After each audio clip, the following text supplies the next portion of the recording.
Floating area. Ayun o. Andito tayo ngayon sa floating area ng May Kawayan, Bulacan. Naiinggit yung ibang tao sa kanila sa paligid kasi sila lumulubog sa baha, habang itong floating area naman ay nakalutang kapag bumabaha. Ito yung kakaiba dito sa lugar na to.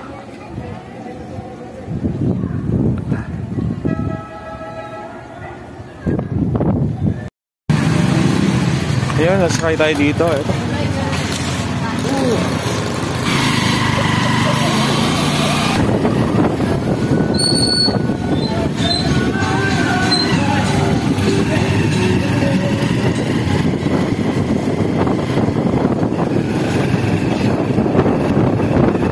Pupunta kami ngayon sa dam site. Ayun. This is CFCM anniversary special. And the people in the dam site seem so special. Kaya yun napili ni Pastor Owen para handugan ng tulong ngayong anniversary. Praise be to God.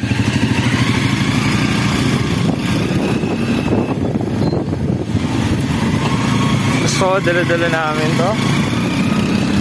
Yan. Napakarami ng mga goods. That's good for the people.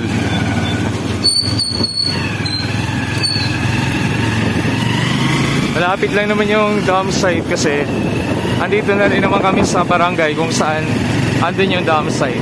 Barangay Kaingin, May Kawayan. So, dito tayo papasok.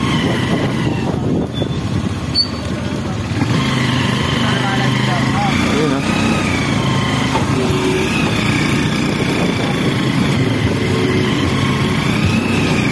Parang makikita nyo, dam site siya, di ba?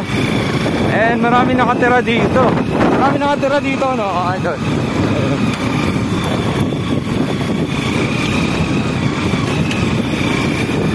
o.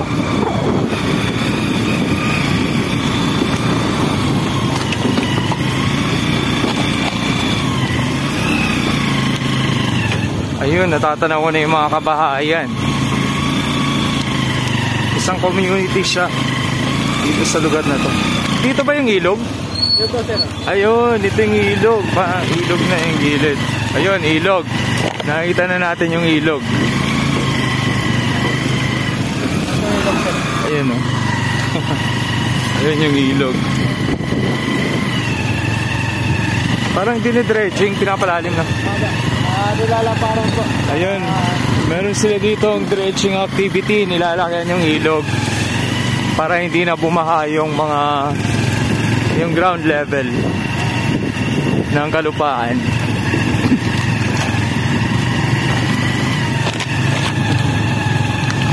Ayun, eto na yung mga bahay, oh. Marami na sila dito nag-aantay. Ayun si Aileen. So, ayun. Nice one. Bye, Bibe. So, nice. Hello po. Siya yung nag-assist sa amin kanina, si Hepe. So, ibababa natin yung mga goods. Okay. So, ayan.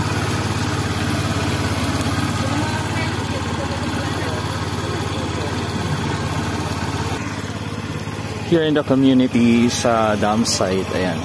I think dito sila mga nakatira lahat. Ayan. May nag-interview somewhere there. Marami rin yung tao dito. Ayan o. Tingnan nga natin yung lugar.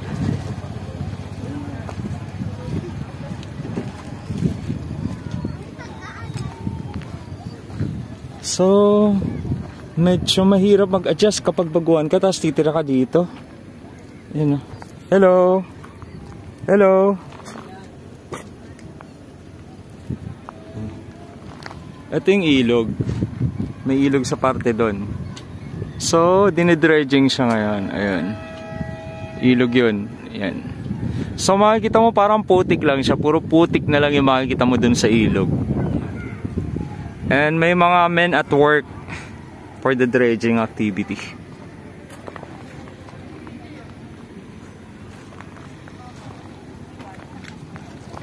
Malaki tong community na to.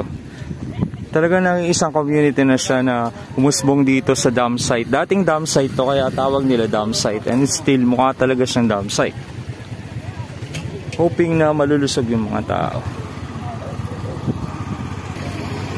Ayun, tara. Tingnan na natin yung mga... Oops. Baka natin yan.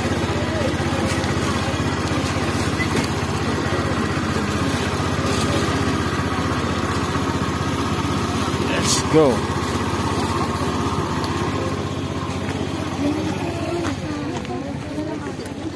Dito talaga. Sa baba. Ayun, kulang yung lamesa nila. Paano nakahinayang ibaba? So, lagay natin ng better place.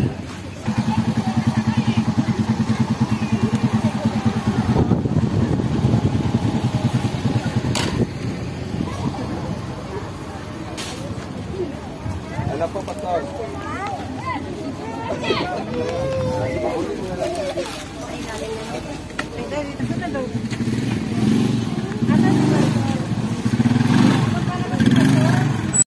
Ayun o, ang ganda ng panggatong. Ang tawag dyan sa panggatong?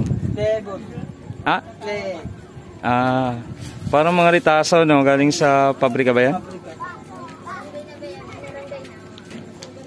Nice. At least magamit yung mga...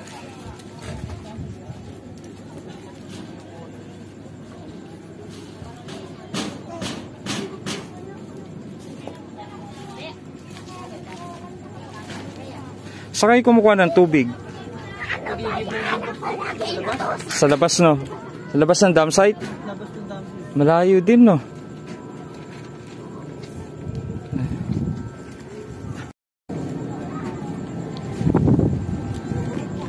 Ayan si Nunoy, nagluluto siya.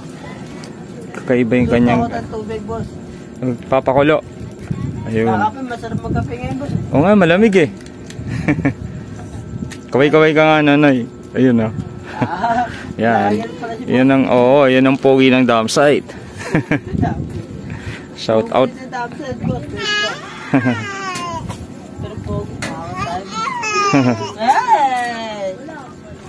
Ayun na. Kaya. Yun. Maano rin sa Malingas?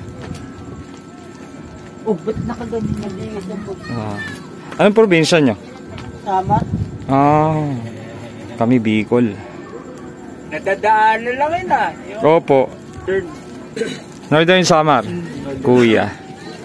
Si Kuya. Dating epe ako rito, dating exo ako rito. Yun, si Kuya Alfonso dating exo dito sa Kaingin, ano ba? Okay. Ayun. Anak niyo po si Nonoy? Oh. Ayun. Panganay na lalaki. Ayun. Kilala na ako ni Pastor Owen. Opo. Ano yan dito sa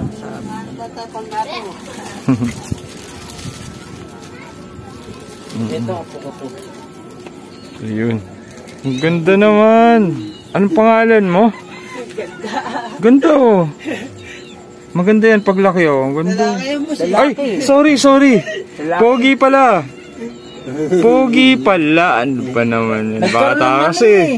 Nagkaroon ng rashes po. Rashes siguro sa panahon ng nakaraan.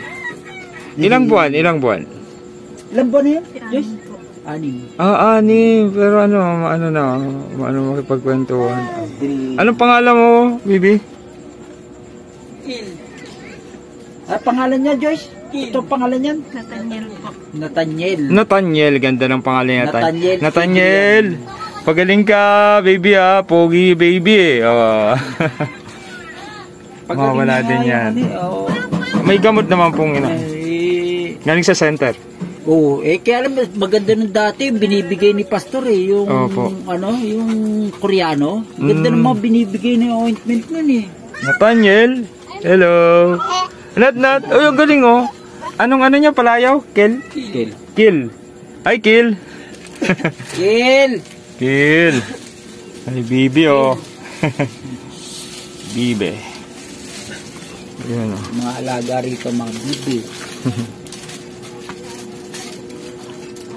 Kuya, hindi naman, binababa to? Inaabot? Hindi. Mataas? Pinagpalang lugar ko. Ang galing Ang yun. tawag to floating. Kaya maraming may gusto dito. Ay, kaya pala floating. Oo. Iniisip ko naman binaba kasi ano, yung pala hindi. Nagpo-float siya. Kasi ang istorya na ito, dating ano to, Dam site. dating dam site. Tapos, itong pinakadulo, tambakan ng goma. Opo. Yung- Ay, kumbaga pag may tubig sa ilalim, inaangat lang siya. Galing. Tapos yung- Talagang ramdam niyo po, umaangat talaga siya. Wow. Kakaiba pala dito. Mga yung tumbos, pantay ngayon itong kalsada. Wala ka makikita ng lubog. Oh. Yung habagat, tsaka yung famous na undoy. Oo. Diba yung habagat yun? Talagang, nakita mo yung tulay dyan? Opo. Nadaanan nyo dyan? Opo. Yung barandilya nun, tumungtong ka rin sa barandilya, hanggang dibdib pa, tubig. Oh, Pero ito, di salapsap ng tubig, hindi malala. galing. Safe pala kayo sa baha. Oo, ang galing. problema lang dito, medyo ano ka rin, once na yung bahay mo nasa gilid, yung Opo. tumipak. Yung, Para guho. Opo. umiwalay. Yun ang, Pero ito, gitna-gitna naman to, ano kuya? Oo. Meron pa ba doon sa gilid? Meron pa doon? meron. May mga bahay. wala namang bahay na. Opo. Gusto mo, tignan silipin mo. Tingnan nga natin. Dito muna kami. Boundary. Oh, kuya. Kinakabitan na ng riprap yung ngayon yan eh. Kuya, ang ilog na yan, wala nang pakinabang. Wala. Walang mabuhay dyan, isda kahit isda, no? Wala na. Kasi napaka ano eh. Kasi Ang dumi. Ano, galing yan doon sa Valenzuela, nang gagaling yung ano yan, pollution Opo. sa mga pabrika. Yun, dito yung ano, bagsak. Ayan, yung mga basura na yan, galing lahat ng Valenzuela. Kuya, sige, thank you ha. Thank you, kuya. God bless po. Dalawa? Ito po. Tingnan natin yung ilog.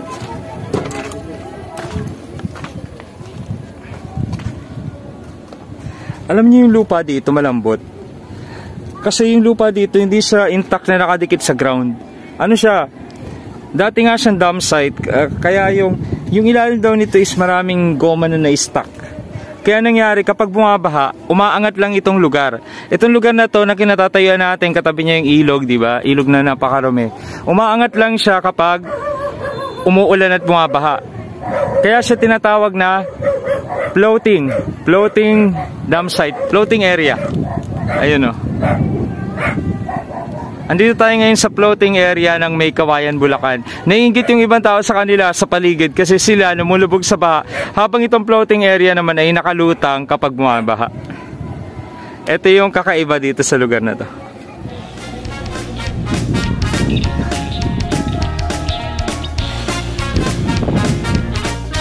Ganito kaningas yung play.